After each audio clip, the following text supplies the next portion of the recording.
அனைவருக்கும் வணக்கம். இப்ப நம்ம பார்க்க போறது 7ஆம் இடத்துல கிரகங்கள் இருந்தா என்ன பலன்கிறத விட ஏன் 7ல நமக்கு கிரகம் இருக்குது, என்ன கர்மா நம்ம செஞ்சிருப்போம், கர்மானா நெகட்டிவா இல்ல, என்ன மாதிரியான செயல்கள் 7ல கிரகங்கள் அமைகிறதுக்கு நம்ம பண்ணியிருப்போம், அது கடந்த பிறவியிலையோ கடந்த காலத்திலேயோ இல்ல நம்மளோட பரம்பரையிலேயோ நம்மளோட முன்னோர்களோ ஏதோ ஒரு செயல் அந்த 7ல நிக்கிற கிரகங்கள் சார்ந்த செயல் செஞ்சிருக்கிறதுனாலதான் நமக்கு நம்ம ஜாதகத்துல அந்த 7ல கிரகங்கள் உட்கார்ந்துருக்குது. அதோட குணம், அதோட வெளிப்பாடுகள் இந்த நடைமுறை வாழ்க்கையில வெளிப்படும் அப்படிங்கிறது தான் உண்மை.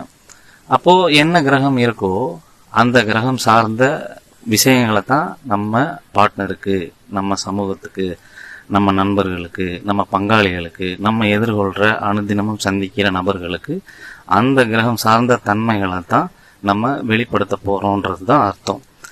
அது ஒரு சில நாள், ஒரு சில மாதங்கள், இல்ல ஒரு சில வருடங்கள் வேரி ஆகலாம். ஆனா ஒட்டுமொத்தமா வாழ்க்கை பயணம் முழுவதும் நீங்க எடுத்து பார்த்தீங்கன்னா 7ல என்ன கிரகம் இருக்கோ அந்த கிரகம் சார்ந்த செயல்களை, தன்மைகளை அவங்களுக்கு நம்ம வெளிப்படுத்தி இருப்போம் அப்படிங்கிறது தான் உண்மை. அப்போ எந்த கிரகம் இருக்கோ அந்த கிரகம் சார்ந்த நெகட்டிவை எந்த அளவு குறைக்க முடியுமோ அந்த அளவு குறைச்சு, எந்த அளவு சுயநலம் இல்லாம, நமக்கும் நம்ம சுயநலமும் வெளிப்படாம அவங்க சுயநலத்தையும் தூண்டாம, நம்மளையும் பாதிக்காம அவங்களையும் பாதிக்காம, சுமூகமா சமரசமா நிறைவா எப்படி எடுத்துட்டு போகணுங்கிறத தெரிஞ்சுக்கிட்டு வாழ்றது மூலயமா 7ல எந்த கிரகம் இருந்தாலும் நீங்க நிறைவான வாழ்க்கை வாழ முடியும் அப்படிங்கிறது தான் நம்ம சொல்ல வர்றது. இப்ப உதாரணத்துக்கு 7ல குரு இருக்கு. குரு சார்ந்த நெகட்டிவ் என்ன? இந்த ஓவரா அட்வைஸ் பண்றது, இந்த ஓவரா கைட் பண்றது, எப்ப பார்த்தாலும் கருத்து சொல்றது, பெருசா உடல் உழைப்பு பண்ணாம இருக்கிறது, இப்படியான செயல்கள், இப்படியான கேரக்டர் 7ஆம் இடம் சார்ந்த நபர்களிடம் நம்ம வெளிப்படுத்துவோம்.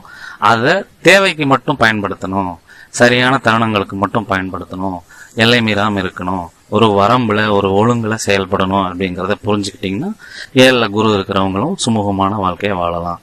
இதே மாதிரிதான் எந்த கிரகம் இருக்கோ அந்த கிரகம் சார்ந்த பாசிட்டிவான தன்மைகளை நீங்க கையில எடுக்கும்போது ஒரு நிறைவான வாழ்க்கையை நோக்கி பயணிக்க முடியும். சோ இதே மாதிரி உங்க ஹாரோஸ்கோப்ல எந்தெந்த கிரகங்கள் என்னென்ன பலன் தரும், அதை எப்படியெல்லாம் மாத்தலாம், எப்படியெல்லாம் புரிஞ்சுக்கலாம், கர்மாவை எந்த அளவு குறைக்க முடியும் அப்படிங்கிற ஒரு கைடன்ஸ் வேணும்னா நம்மளை தொடர்பு கொள்ளுங்க. நம்ம அதை PDF-ஆ உங்களுக்கு அனுப்பிடுவோம், நம்ம கிட்ட அதை கேட்கறவங்களுக்கு. ஸோ தேவைப்படுறவங்க நம்மளை தொடர்பு கொள்ளுங்க. நன்றி.